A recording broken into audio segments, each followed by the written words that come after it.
There are so many adventurers these days. Each one answers the call to adventure for their own reasons.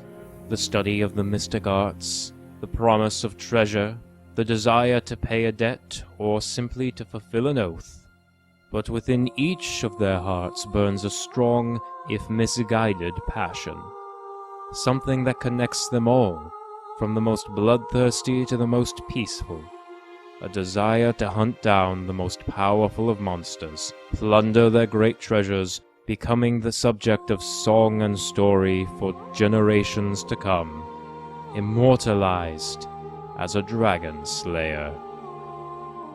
Ah, dragons.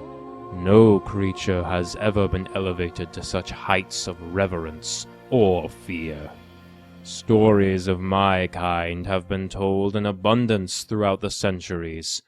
The humble halfling farmer, the grand elvish monarch, the human capitals on the Sword Coast, and even the great orcish hordes at the spine of the world know of dragons.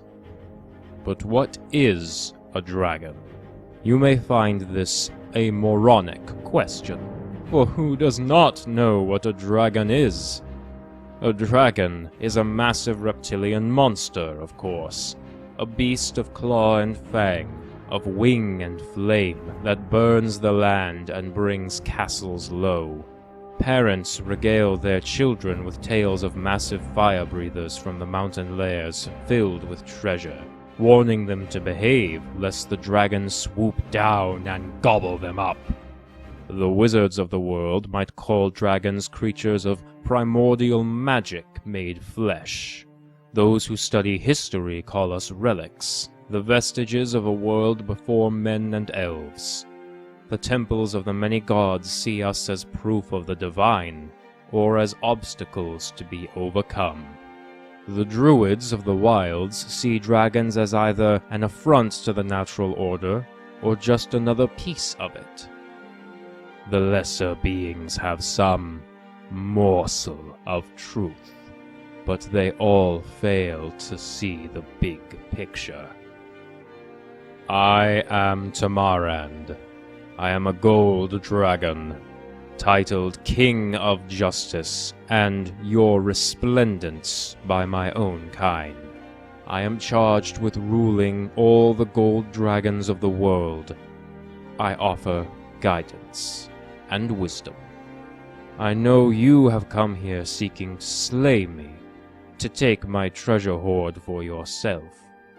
But first, allow me to offer you the same wisdom I give my own people.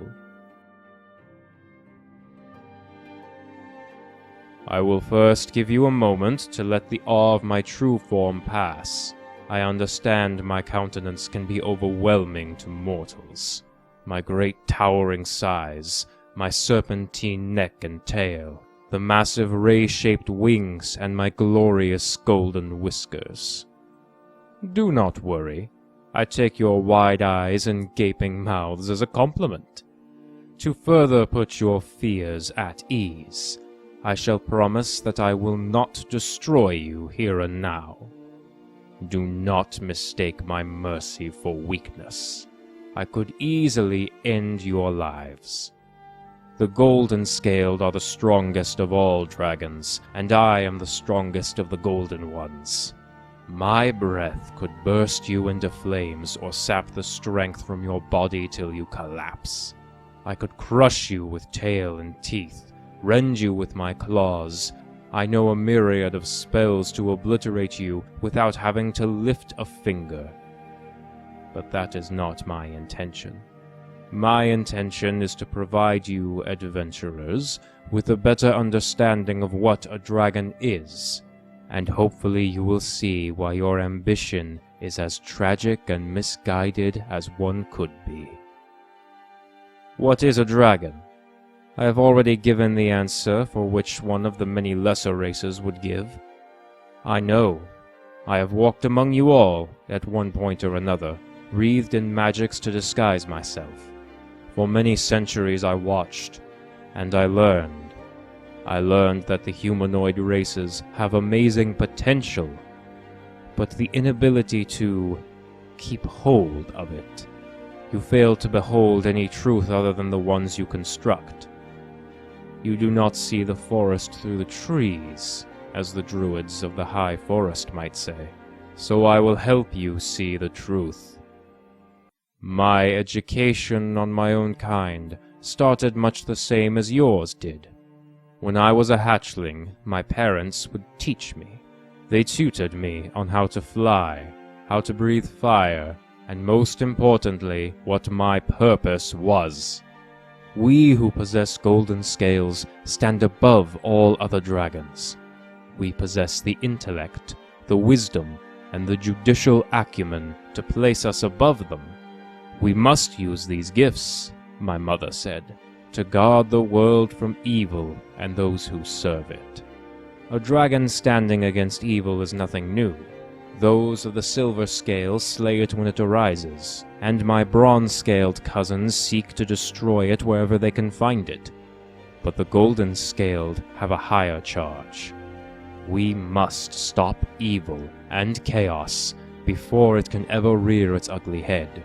To disguise ourselves and watch the world through the eyes of bird, beast, and man for any sign of their evil, before it is allowed to gestalt into a threat that would require the attention of our kin.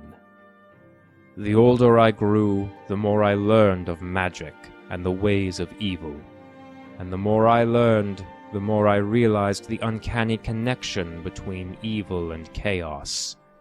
As I watched your cultures grow and evolve through the centuries, I realized what grand potential you had. Other dragons see you as small and weak.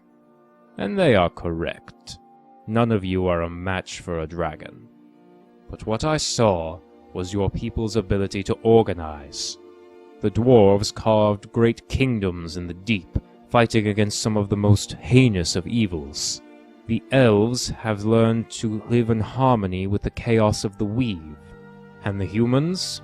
They can somehow turn even the most chaotic and evil of places into bastions of light and law. You all craft civilizations that can grow so strong, even the largest and most brazen of dragons would think twice before attacking them. This was something I found worth further investigation. After all, if you could pull order from the chaos of so many mortal lives in one place, then perhaps there was more to you than what most dragons might have told me. So I watched. I observed and noted. Your ability to resist the chaos of your natures and wars is admirable, but I too saw the mortal folly. You lack the wisdom of dragons, yet you match our pride. None of you can agree which of you deserves to lead the others. Who deserves to be king? Who deserves to be the head of the Magi of Candlekeep? Even the many temples of your gods are not free from this discourse, as they have their own internal wars of succession. Compare this, then, to my kind, the dragons. We are few in number, but we are powerful. We learn what we are and what our place in the world is early on. We are taught our lessons through our family and thousands of years of experience, not to mention the innate understanding in our blood. With each century we become stronger, more intelligent, and more knowing of our true purpose. Humanoids grow frail with age.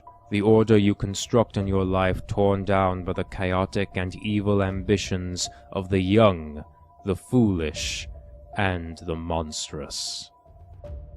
What is a dragon? A dragon is a creature of power, as the mortals see it, but also of purpose, as my kind sees it. This holds true especially for the golden scaled, for we are meant to rule.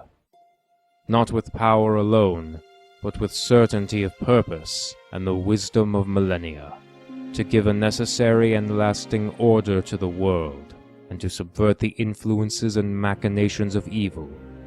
The mortal races build this world up, and my kind the Golden Scaled will protect it and rule it.